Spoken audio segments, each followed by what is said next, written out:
किसी ने बड़ी कमाल की बात कही है कि अगर आपको वो फसल पसंद नहीं जो आप काट रहे हैं तो उन बीजों की जांच कीजिए जो आप बो रहे हैं।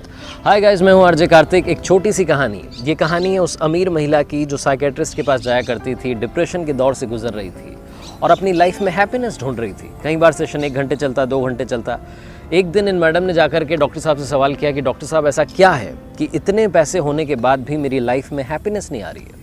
जो साइकेट्रिस्ट थे उन्होंने अपने क्लिनिक में काम करने वाली एक बूढ़ी महिला को बुलाया और कहा कि अम्मा, आज आप अपनी कहानी मैडम को सुनाइए।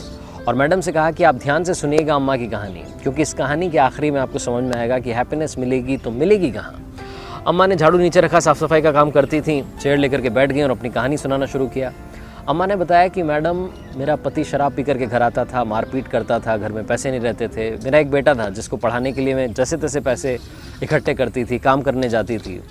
एक दिन ज़्यादा शराब पीने की वजह से पति की मौत हो गई। 2-3 महीने तक संघर्ष चला, जैसे तैसे बेटे की नौकरी लगी।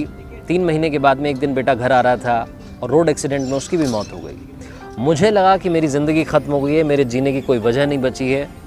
मैं मरने के तरीके ढूंढने लगी, यहाँ तक कि मैं पटरी तक पहुँच गई और उस दिन मैं हिम्मत नहीं कर पाई मरने की, वापस लौट करके घर आ गई। एक दिन ऐसे ही काम करके साफ़ सफाई का घर पहुँच रही थी तो मेरे पीछे पीछे बिल्ली का एक बच्चा चलने लगा और वो बच्चा चलते चलते चलते मेरे घर के दरवाजे तक आ गया।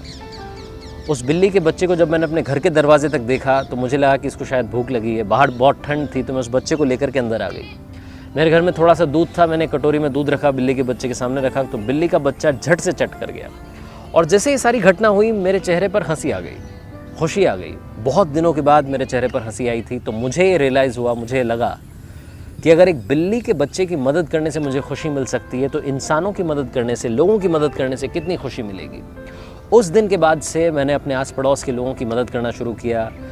एक भाई साहब बीमार थे, उनके लिए बिस्किट्स बना करके लेकर के गई। एक भाई साहब अस्पताल में भर्ती थे, उनके लिए खाना बना करके लेकर के गई। कुल मिला करके मैंने जितने लोगों की मदद हो सकती थी उतने लोगों की मदद करना शुरू किया। मुझे एक बात समझ में आई कि ज़िंदगी में खुशी ढूंढने से नहीं बल्कि दूसरों को खुशी देने से मिलेगी। ये कहानी जैसे ही अम्मा सुना रही थी, ख़त्म कर रही थी, उनकी आंखों में आंसू आ गए। मैडम को समझ में आ गया कि दुनिया में सिर्फ पैसा हैप्पीनेस नहीं दे सकता।